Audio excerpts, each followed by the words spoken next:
All right, let's get right into it. We're constantly seeing the flashy results of massive wealth, right? The private jets, the mega yachts, the headlines. But what if we've been looking at it all wrong? What if the real secret isn't in what billionaires have, but in how they think? Well, today we're going to pull back the curtain and dissect that exact mindset. And this right here, this is the entire idea in a nutshell. We're all taught to chase the number in the bank account, but that's just a symptom. The real foundation, the source code for creating that kind of outcome, isn't cash. It's a set of mental models that run on a completely different operating system. You can see the contrast perfectly here.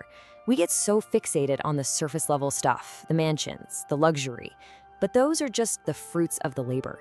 The real source, the engine driving it all, is a combination of mindset, core principles, and powerful systems. So our first big stop is this fundamental shift in focus.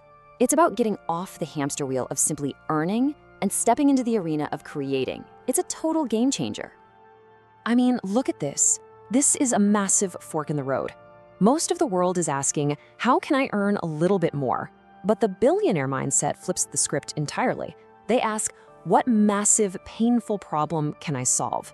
They know that if they create immense value, the money will just be a byproduct. It follows the solution. So how do they actually do that? Well, it all starts with pillar number 1, their fundamental worldview.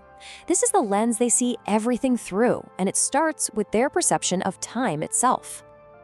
You know, while most of us are stressing about the next paycheck or the next quarter, they're playing chess on a board that spans decades. They get that real success, whether it's skills, knowledge, or relationships, compounds over enormous stretches of time. For them, patience isn't just waiting around, it's an offensive, strategic weapon. And this leads to one of their most powerful mental tools. It's called first principles thinking. Now, instead of just trying to improve something that already exists, this is about taking a hammer, smashing a problem down to its absolute, undeniable truths, and then building a totally new solution from the ground up. And this shows the difference perfectly. Most of us think by analogy. We do things because that's how it's always been done. It's copying with slight variations. But true innovation, the real breakthroughs, they come from questioning every single assumption. It's how you get a rocket that lands itself back on Earth instead of just a slightly more efficient disposable one. Okay, so you've got the worldview down. You're thinking in decades. But how do you actually make it happen? That brings us to our second pillar, the game plan. This is all about turning that grand vision into real-world action using strategy and, more importantly, leverage. Here's the core difference in execution. Most people are taught to just multiply their effort, to work harder, longer hours. The billionaire mindset is obsessed with multiplying impact. They're always looking for the lever that will get them 100 times the result for the same amount of effort. And this slide lays out the 4 big levers they use constantly.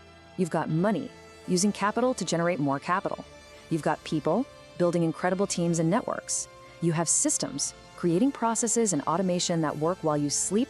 And finally, knowledge, so you can make better and better decisions.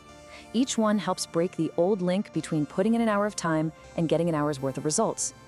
Now, this all sounds pretty great, but let's be realistic. It involves a ton of risk. So that brings up a really important question. What's the actual price you have to pay for these kinds of extraordinary outcomes?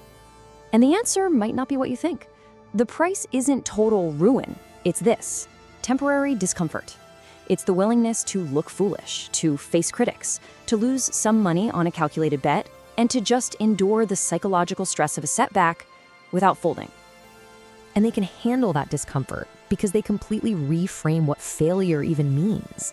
For them, it's not some personal shame, it's just a data point. A setback isn't a dead end, it's crucial feedback. This way of thinking lets them learn and pivot so much faster than anyone who's paralyzed by the fear of being wrong. This ability to handle the heat and learn from mistakes is powered by our third and final pillar, the mindset. This is the internal stuff, the psychological armor and the mental fortitude you need to play the game at this level. It really starts with an absolutely relentless habit of self-education. And we're not talking about a college degree from 20 years ago. This is a daily thing.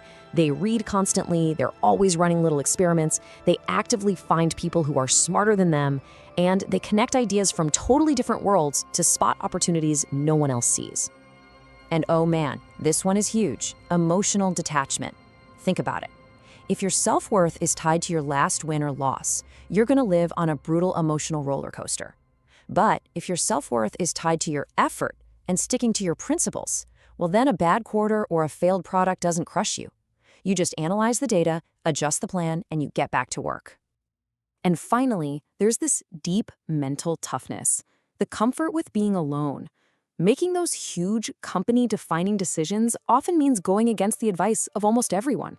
It requires a certain comfort with solitude and the ability to carry a weight of responsibility that would honestly paralyze most people. So, we've walked through the worldview, the game plan, and the internal mindset. But what does it all mean for us, right? How do we actually take these ideas and apply them? I think the single most important takeaway is this: none of this is magic. It's not some genetic gift they were born with. It is a method, a systematic, strategic, and frankly, a relentless approach to solving problems. And the beautiful thing about a method is that it can be studied, it can be understood, and it can be learned. Because ultimately, after you strip everything else away, it all comes down to this one powerful truth. The greatest leverage you will ever have, the real difference between an average life and an extraordinary one, it isn't your money, it's not your network, it's your mind.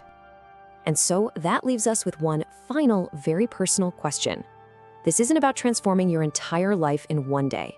It's about starting with a single brick. Based on everything we've talked about, what is the one thought, the one assumption you hold that you will choose to change starting today?